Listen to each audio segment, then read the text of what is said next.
Hello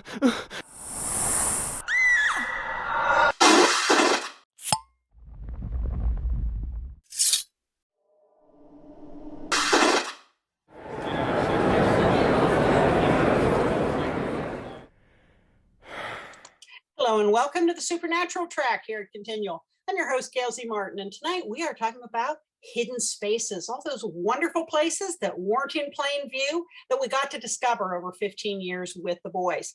But before we launch into that, let's introduce our panelists, starting with Ann. Hi, I'm Ann Wicker, and I'm a former journalist and now a writer and editor, and I help people edit their books. And I'm a latecomer to the Supernatural fandom, but when I started watching Supernatural, I went right down that rabbit hole. And just this year, I went to my very first Supernatural convention. So it's been quite a ride, and I'm still enjoying it. All right, Elektra. I'm Elektra Hammond. I'm a writer and an editor, and I've been with Supernatural since that very first episode aired. Carol. Hi, I'm Carol Malcolm, director of the Urban Fantasy Track at Dragon Con, which does cover Supernatural. And I've been fortunate enough to have Gail on my panels over the last several years. I believe it was after you started actually watching it, because when this is actually the 10th year, 2022 will be the 10th year of the track. And Anyway, in any case, I got off base there just a little bit, but I also have watched it, as Elektra did, from the very first time the first episode aired. But I famously have missed one. And the first time was not by design, but during my rewatch for our panels that we do monthly for our Supernatural Rewind, when Gail is always on, I skipped Bugs on purpose and have no plans to ever watch it. So. Well, like Ann, I'm Gail Z Martin, and Morgan Bryce. As Gail, I write epic fantasy and urban fantasy. As Morgan, I write male paranormal romance. And all of the modern worlds are ones where Sam and Dean could walk in and feel right at home. Like Ann, I came late to the party. I started watching the show midway through season 11, fell in love, binge watched 11 seasons in time for the debut of season 12. And I can say that I think I have made up for not being there from the very beginning with the enthusiasm with which I have embraced Supernatural fandom. Enthusiasm is a great way to describe it, yes. And committed, I'd say. But it gets there. Anyhow, one of the great things with Supernatural is, beyond just ghosts and zombies and demons and angels and all the good spooky stuff, is that throughout the series, the boys happen upon these hidden spaces, places that we don't know were there until they discover them, and then we get to explore with them. So what are some of your favorite hidden places? Let's go around and say, and then we'll come back and talk about some of them in more detail. Elektra? Oh, my absolute favorite is the Campbell Library, bar none. I love the hidden entry to it underneath the desk. And just all that lore is just waiting to be found, because there's that whole other piece of the family that they come from hunters, and they didn't even realize that. They thought Dad just figured all this stuff out on his own, and it turned out there's just generations of family stuff that they're the heirs to, that they don't find out until much later. And they've got just so much cool stuff in there. Colt's diary is in there. Who knew? Carol. I actually am a very big fan of the bunker. And I remember when they first discovered it and thinking, oh, good. Now they finally have what seems like some kind of a legitimate base, of operations.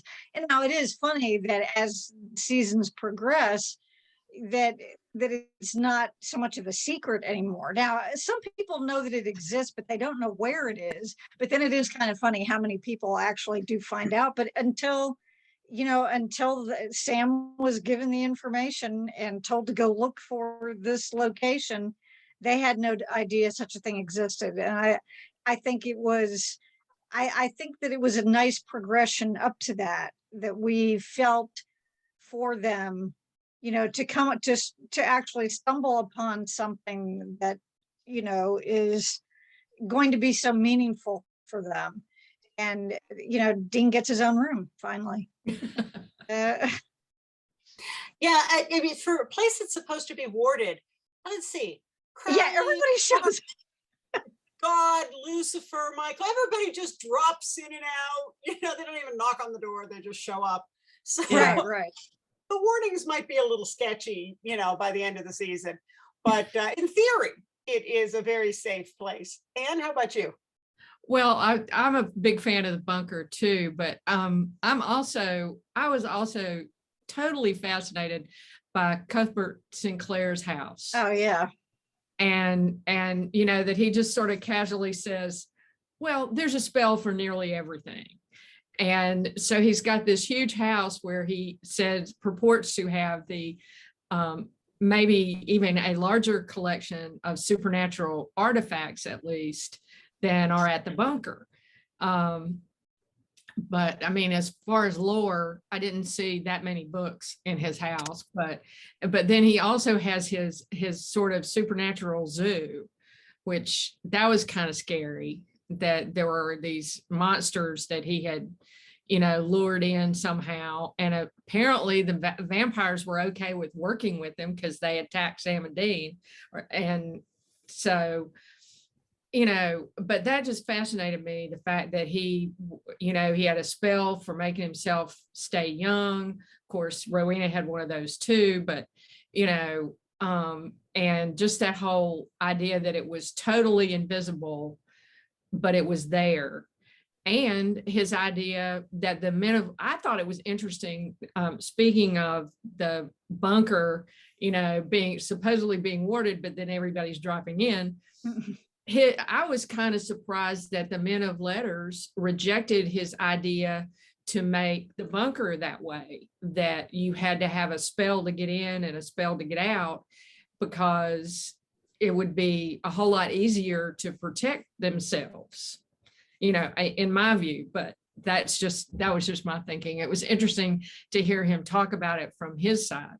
And so anyway, but yeah, I think that's one of my favorites. Well, probably from a script writing perspective, it would have slowed down the action if Sam had to stop and work a spell every time they wanted to go in and out. I mean, Right. Great idea in theory, but from a movie making perspective, maybe a little cumbersome. Yes to all of those, but I also wanted to see more of those other Men of Letters chapter houses. We got to see one that had the tentacle monster that tried to claim Dean, and the lady from the 1920s. And we had them mention others that had been destroyed, but I would have loved to see, if you want to do a prequel, let's do a prequel where they go, seal the chapter houses, or where Sam and Dean go and loot all the chapter houses that exist and take all the back to the bunker. I just wanted to see, well, what does chapter house in St. Louis look like compared to the one in New York City, and how are the chapters different? And I would have loved to have seen that. So that's my vote. It was interesting to me. I went back and read about when Henry and Josie were supposed to be initiated, and they were not at the bunker. They were at a chapter house according to SuperWiki, in Normal, Illinois. And that's where the massacre was.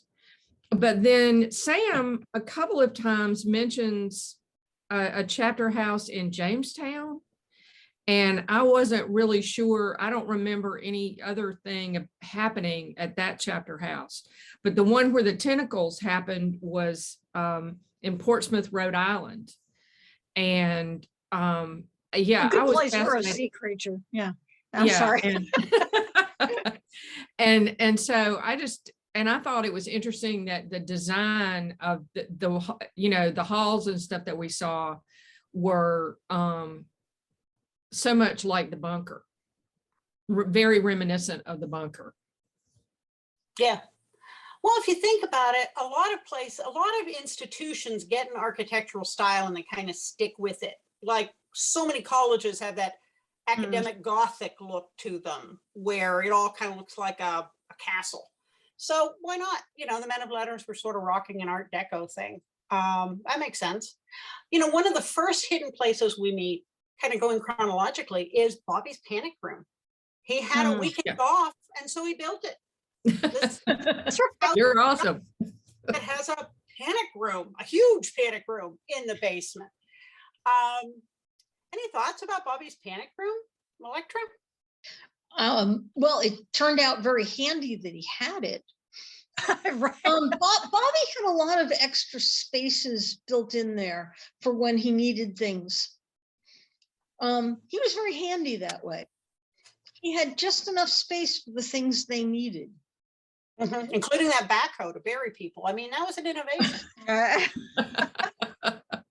It's a little harder to hide, but yeah. To be very, organized as to what he needed and how to put it together. Yeah. And oh, I'm sorry. Go ahead, Elektra. I'm sorry. No, go ahead. Carol? Well, I think that, the first time we see it, the first time we see that room, I believe, is when they have to put Sam down there when they're trying to detox him. Is that correct? And, I think at the time when we first see it as viewers, we're thinking, oh, well, yeah, I kind of figured he would have had, so even though we had never seen it, it kind of made sense that Bobby would have such a thing, considering that he was an older guy, that he'd been doing what he'd been doing, either as a hunter or as a hunter mentor, or as the guy, operating the phones all the time. He'd been doing that for a long time. And given what he was up against all the time, it kind of made sense. I thought it fit. Was it cool? Sure. But I was, I guess, less surprised by that than maybe, some of the other things. But yeah, it definitely was something that for him, was probably an occupational necessity. Well, I mean, he hid in a closet when Karen came after him the first time. So imagine after that, you'd build yourself a panic room. Right. That's right. There you go. That's a good point. Yeah. He's like, I might need this later. Yeah. Yeah, really good point. And it's kind of like Bobby's house was kind of like the TARDIS, bigger on the inside than on the outside. That's exactly right. Yeah. They followed that model of Bobby's house for the bunker. Bobby's house always seemed to have what they needed it to have. When they needed a panic room, there was one.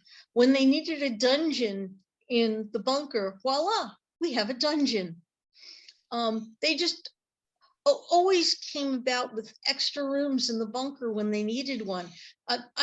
It began after a while to stretch my imagination that the guys hadn't explored the bunker thoroughly after they'd been living there for more than a week, that they hadn't opened every door and checked out every room. And there was the one that was, I guess the dungeon was hidden behind like bookcases. But beyond that, I mean, they hadn't noticed places. Wouldn't you have explored it more? Right. Cautious. Yeah. Basement with the garage, all the cars, you would think they would have, discovered that. The garage and the firing range. I would have that's thought right, Dean would have all been all over that. It seemed amazing they hadn't noticed those. I've written a fact where the bunker layout tended to change from time to time on its own, and it was sort of like a room kind of thing. Yeah, it was sort of like Hogwarts, and you could go down a hallway one day and it would be there the next. So I think you might want to explore it cautiously, just in case the hallway you were in went away. That would be worrisome. True. Yeah, I mean, Bobby's Panic Room was a great start, but then Elektra brought up the Campbell Library, and that was kind of our first glimpse that there were more resources out there than all the ones that were stacked in Bobby's house. So we didn't get to see a whole lot of it, but Elektra, you brought it up. What else? What really captivated you? Well, the fact that they kept the entrance to it, you know, hidden inside Samuel's office and hidden. And I kept thinking that it ran all under that compound, that they probably had, you know, a whole setup underneath there subterranean, because of course they did. Yeah, it is like, what else was there, right? I mean, You may never know. Samuel's level of paranoia seemed to insist that there was more than just a room there. And that, you know, they brought up some books to do research, but there must have been a whole lot of stuff down there. How many people could they sleep under there if they had to? Yeah, if you think about just some of the Cold War era bunkers that people built that could hold whole families, you'd think that the Campbell bunker would not only be a repository for all the weapons and occult objects and books, but it would also be a place to take refuge that would be pretty tricked out with everything you'd need to survive for a while if somebody you didn't like came calling. Built by a bunch of people who knew that monsters were real. So facilities to build your ammunition and your weapons and protect yourself, and I could see it being pretty involved down there in my head canon. Well, and given what we saw at the Campbells, these were people who also had reason to think there were a lot of people who probably didn't like them. I wonder why. Like them. Even the people who worked with them didn't particularly like them. They were a little abrasive. Just a little. Carol and Ann, any other thoughts about the Campbell bunker? Well, I just was remembering that something, I mean, it pertains to what you said, Elektra, about all these other spaces under there. Wasn't that where, when they had the shapeshifter baby, Dean took him down into somewhere that was probably underneath the compound?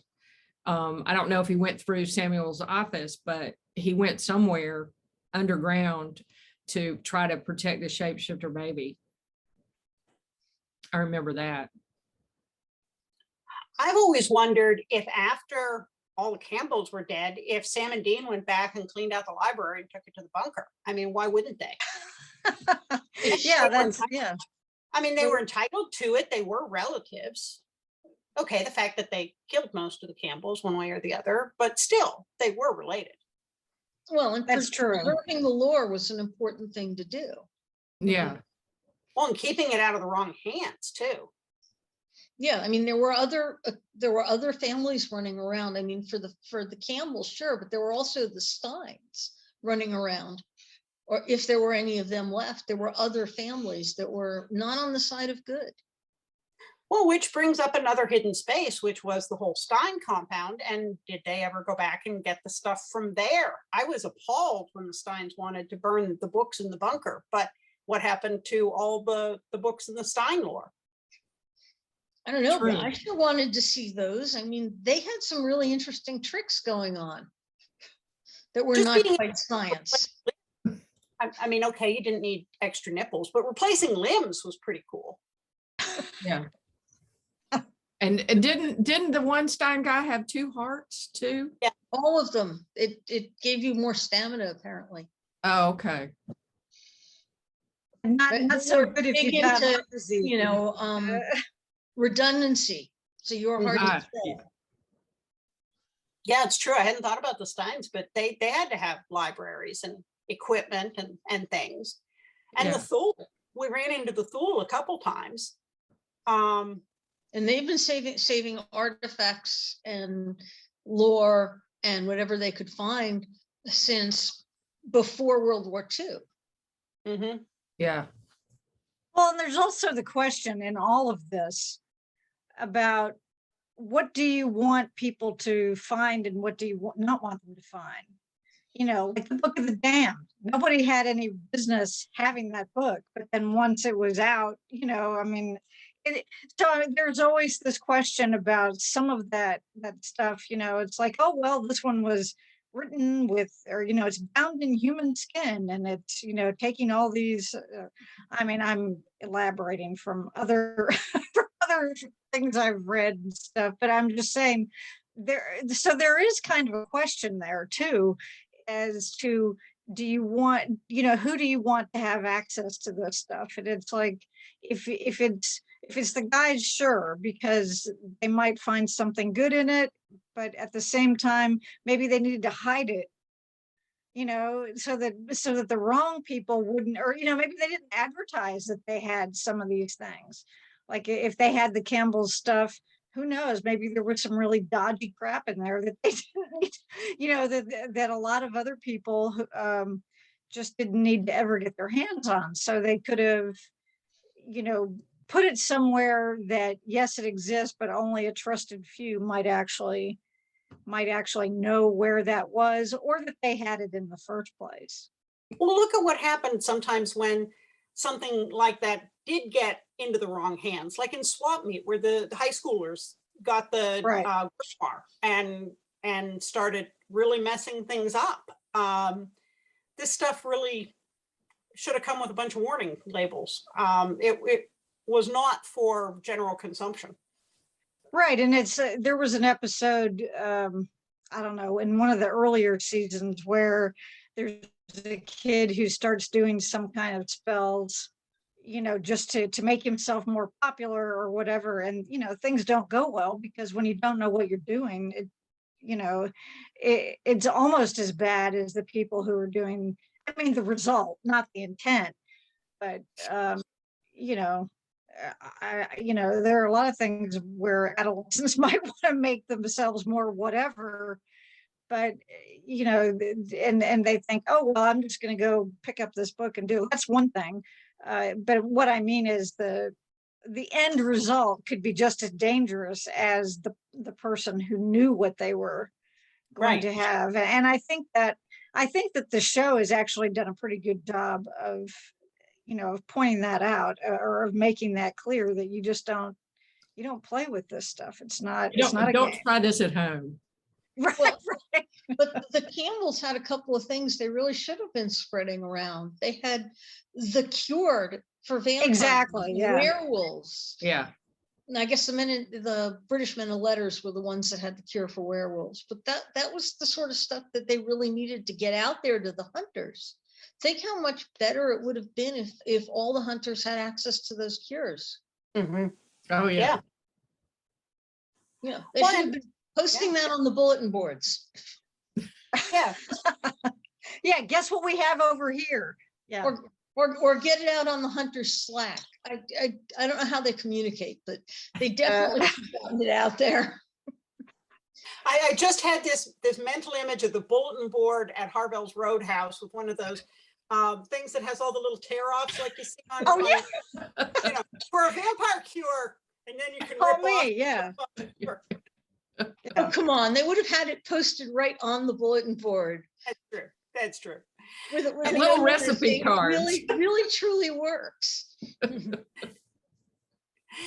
you mentioned Cuthbert Sinclair's house, which I thought was really cool, what little we got to see of it. And I always wondered, what did they do after Dean killed Abaddon and Cuthbert? What did they do with all the stuff in there and the zoo? Did they just, like walk away and let them starve to death? Did they pass them off to a supernatural witsec? Did they move to the library? Now there's an idea for a new show, a supernatural witsec. Yeah. Well, I don't know. That thought had crossed my mind too, especially when I rewatched it today. I was thinking about that because I was also thinking about what was the episode? Was it when they were getting Sam out of the mental hospital and there were so many demons? It was when Crowley had like a couple of gin prisoners and a bunch of supernatural prisoners, and they got out. And then I remember at the very end of that, they asked Cass to do something about all the monsters. Right, they that had to were in destroy there. them, yeah. Yeah. But yeah, that's an unresolved thing with Cuthbert Sinclair's, just like the Steins, you know, going to see what he had in the way of artifacts in addition to the first blade. You know, there was a lot of stuff displayed on those walls we never got to see, really. And it's because if he was such a collector, he must have, you know, had a lot of stuff that they could have possibly used. Well, and I can't imagine Sam leaving any book behind, Oh, yeah. especially when he was so desperately looking for a way to cure Dean over and over again of one thing or another. Sam would have wiped those libraries out and packed the Impala and then gotten a U-Haul trailer and, you know, maybe a clamshell for the top of the Impala. I can see that argument. But did Oh, he, yeah. Did did the he Impala leave have any the of these trailer? behind? You know, Right. I can I see just- that argument too. yeah.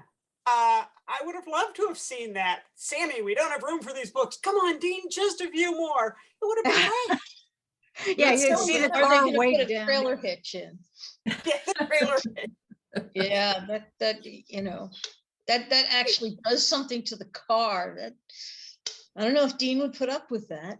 That's true. Maybe they just had to make a bunch of different trips to do that. But yeah, there's so much cool stuff potentially there, and we never got to see it again. Yeah, The and other- I thought even the entry, Yeah, you know, was really a cool idea. Well, yeah, it's this huge structure that's here, but nobody can see it. So how many people must have tried to bump into it at some point? But in any case, you know, you know, because they had an idea it was there, and so they were trying and nothing was there. But I like the whole idea of the magic portal, you know, having to be how you got in there.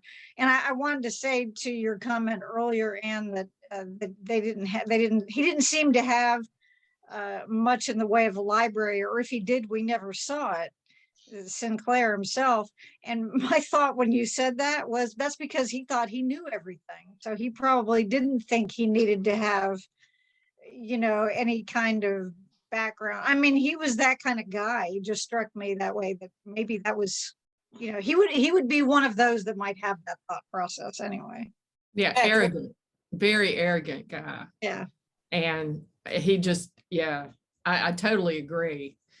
And he might have had his own journals, which could have been really interesting. Right.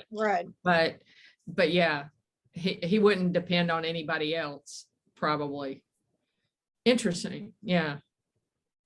another cool place we didn't get to see much of was in the Scorpion and the Frog episode. Luther Shrike was the guy that they went to steal the box of bones for the demon who made them a deal.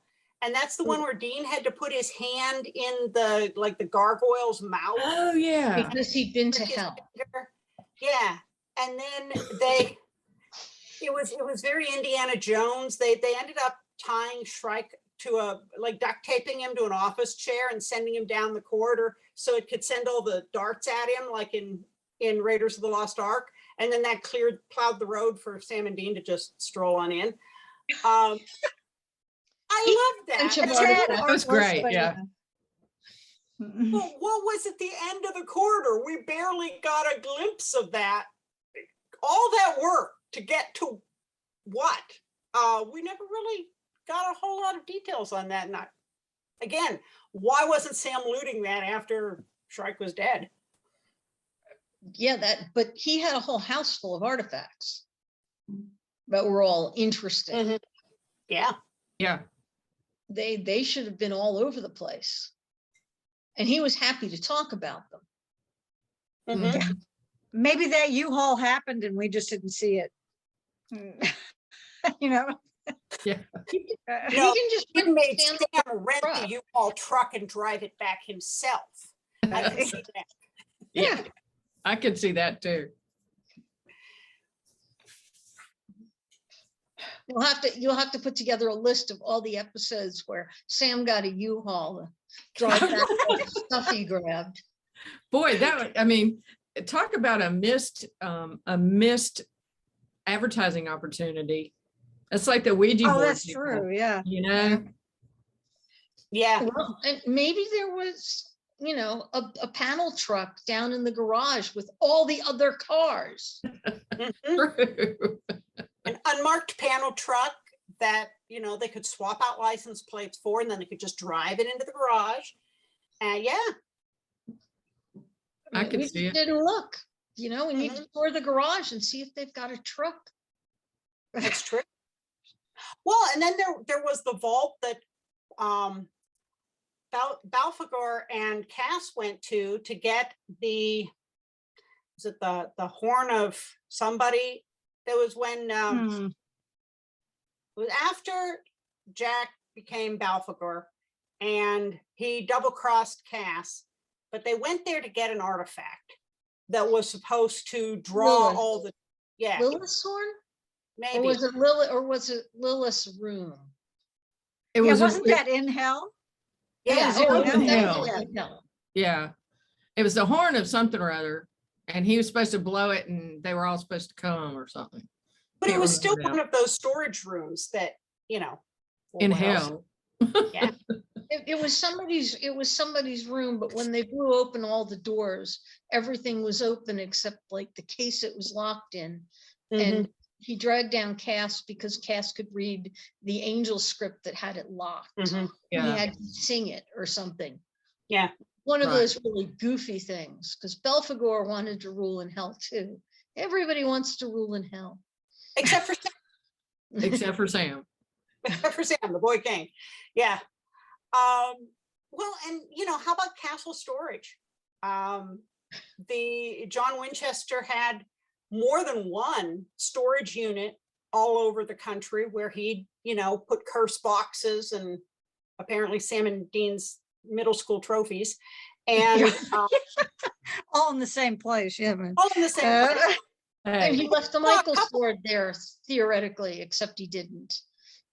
Well, and there was the one where they confronted the guy at the pawn shop who had looted some dead hunter's storage unit. Remember the one with John Wayne Gacy's cigar box and the cursed teddy bear that Sam keeps picking up that has the thread on the back, and they keep saying, put it away, and he never yeah. never Yeah. find out what the deal Yeah. was. But so John wasn't the only hunter who had these storage units scattered all over the place. Did Sam and Dean ever go back to those to clean them out, or did anybody follow up when hunters died to go take their stuff and get it out of circulation? That would be fascinating. Well, it appears that they didn't, because what happens is somebody goes and buys their stuff, a la one of those pawn shops. Storage wars or whatever. Storage wars. They buy the storage unit, and then they end up with these cursed objects, and then Sam and Dean have to come and clean it up. Like Yeah. when they ended up with John Wayne Gacy's cigar box. That was a cleanup of some sort of pawn shop, where they ended up with a whole bunch of cursed objects that they got, you know, mom had them in a vault somewhere, but that guy didn't know what to do with them. But there were Well, a that number of was a those different, sorts that of was a episodes. different episode. Yeah, there were a wasn't it? number of those kinds of The- episodes. Mhm. There was the episode with the older lady who had the antique store, Mhm. and she had the cursed ballerina slippers, you know, and Her stuff in the vault, and then her son started getting rid of it. yeah, and That was the Friday the 13th episode. okay, the yeah, series. and it is the cursed ballet slippers and the porn and the cursed There was a record player. yeah, the record player, and then because that was really interesting episode, and yeah, and the kid didn't know what to do. He didn't know they were cursed and stuff, and then there was the pawn shop guy who had the teddy bear that you were talking about, Elektra, and that was a different episode. Because I'm amazed that there hasn't been a fanfic written about that cursed porn. I mean, I'm kind of curious. Yeah, really. Take them all off. I mean, inquiring minds want to know this stuff. Um, Maybe there's the storage area that Mary took Lucifer to There's that one too. Yeah. God, the demon that killed his family. Yeah. Well, she took Nick to. Yeah. She took Nick to it. And there was the little puzzle box that the demon was trapped in or whatever. Yeah, that was another one of the storage areas, but that was Mary's, not John's. Yeah. So apparently everybody has them stashed around, and they're being perpetually paid for somehow from the hunters. The hunter specialty fund that everybody draws on. Yeah, they could have gotten 2 years worth of episodes out of just having them follow up on these places that were seemingly abandoned. What happens when you open Mary's old, storage unit, and who knows what happens to it? But yeah, they could have done something like that. That sounds like they made for the History Channel kind of show. Exactly. No, that is Hunter's a tie-in anthology. Yes. Called something like From the Hunter's Vaults, where Yeah, there you go. where there are stories Perfect. of people going in and clearing out stuff from Hunter's storage units. Yeah. And it's going to be like a tie-in anthology that's sort of I peripherally associated with love that. Supernatural. Yeah. Yeah. Well, and there were other places that were kind of hidden in plain sight. There was the sandbox that was the way to heaven. How many? Yeah, that was great. Yeah. Got zapped there. Where's Johnny? I don't know. He went to play in the sandbox and nobody's seen him since then. I mean, Yeah. Okay, one more hidden space that isn't necessarily associated with the boys is the episode where Joe wanted to go out on a hunt and the boys went with her, where they went after the serial killer and she got caught between the walls. Yeah, Mhm. yeah. Which is one of my favorite hidden spaces anyway. Mhm. Just the idea that there are spaces between the walls where you can go and do things. Mhm. Yeah, and a lot of it I think, happens with older structures that when they are, refurbished somehow or renovated, sometimes that happens. There was an episode, I'm trying to remember which show it was. This was just this season, earlier, in the fall, on another show. Oh, The Rookie. That they had an episode where there was a guy who was spying on people in this apartment area. It was an older building, and some older woman thought that it was haunted because things were disappearing and all this stuff. Well, it turned out it was some guy who was a peeping Tom, essentially, that was hanging out in the wall. So that was kind of interesting that that those kinds of things do actually exist, except they don't all have the ghosts of serial killers. Well, the thing That about episode did. with the serial killer episode, that was H.H. Holmes, who Right. was Who's the devil real. in the White City, the Right, guy yeah. who built the murder house. And the murder house in Chicago really did have passageways between the did, walls yeah. and hidden rooms that didn't have doors, and horrific rooms, because it was a kill box. But so that was kind of a clever callback to the reality that he did build a house that had secret passages in the walls Right. for all the various reasons. Yeah. Yeah, whether it was sometimes intentional and sometimes not. Yeah. And And Well, we haven't, oh, go ahead. I said, we haven't even talked about Rowena's apartment and her hidden space with all of her little library and stuff that those three witches tried to loot. Mm-hmm. And Much to their own dismay. well, they Yeah. couldn't even get into the apartment. I mean, they could get in, but they couldn't survive it no, because Sam was the only one. warded against people she didn't want in, yeah, or people Yeah. not Sam. yes. People They not should have saying, let Rowena redo those wards at the bunker. Well, she probably did a few times later on, later on in the show. But yeah. well, so, we at least saw once there was that portal through the mural to purgatory that they did in Taxi Driver. And there was the door to Oz. Speaking Yeah, of, that was great. Yeah. we have the door and it goes to Oz. Oh, it was But it's the key. It door was to all Oz was a related. key.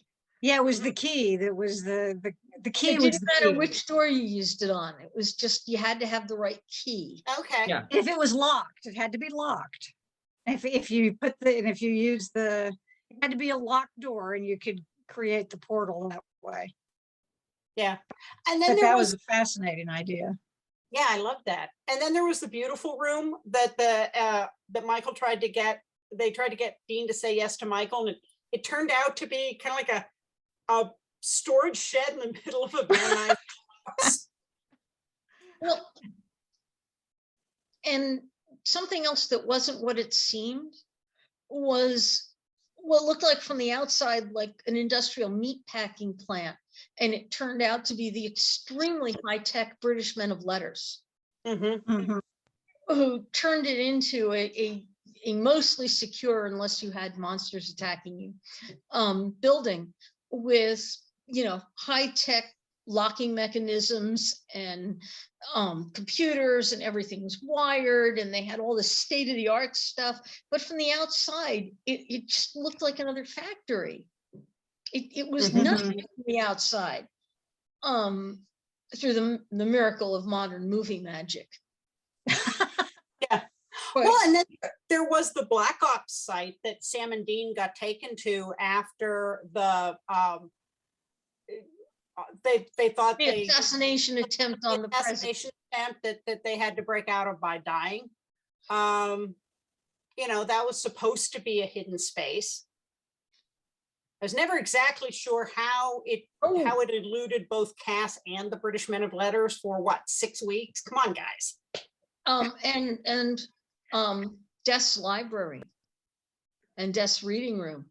Yeah. Oh, that's right. Yeah. We only ever saw part of letter W, because the only people we ever saw use a key to get in were the Winchesters. But clearly, if somebody else uses that key to get into Death's library, they get to some other place where their books are. Mhm. But it's clearly a very, very large place. Oh, yeah. Yeah. And it's very, very, it's absolutely spotlessly neat and very well organized. As libraries ought to be.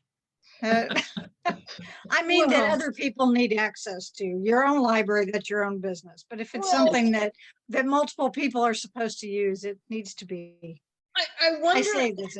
I wonder how pristine it was under the old Death, who really liked fast, greasy food. But Billy was very, very precise about what she wanted, and everything had to be perfect, not a book out of line. So that was her library. I can see Wonder her. what she would have done with the one in the Magicians. But she probably would have lost it. See her sending, off-duty reapers down the hallways with a ruler to go. Okay, are the spines lined up? Yeah, exactly. Oh yeah. Oh, but she was, this is Billy of the people who belong or from other worlds need to go back, and people who have died need to be dead. Mhm. Yeah. None of She- it's coming that way, back yeah. stuff. Well, folks, we are out of time. We have come up with a whole lot of places that aren't on the maps, and that we'd love to see more. But thank you so much for all of this. And let's go around and let everybody know where they can find you online, starting with you, Carol. You can find the Facebook page for the Urban Fantasy Track. If you just go to Facebook and just type in DragonCon Urban Fantasy, it will pop right up. And find us on YouTube for the same thing. We do have the Supernatural Rewind episodes that we've been doing. We will be doing at the end of January, season 10. So we are moving along. We will finish series before con this year, but those are the best places to find anything to do with the track. Nice. Elektra? Elektra Hammond, you can find everything you want to know about me at untilmidnight.com. And You can find me on Facebook as Ann Wicker and on Twitter as Ann Wicker with no spaces, and on Instagram as Ann.Wicker2. And you can find me on the Team Free Will NC group that Gail runs. I'm pretty easy to find at gailzmartin.com, morganbryce.com. I run the Supernatural TFWNC group here on Facebook. And most of the time you can find me here on Continual. So thank you so much for another wonderful discussion. And thanks to all of you for watching and listening. There'll be more Supernatural coming up on Continual. So we'll see you online.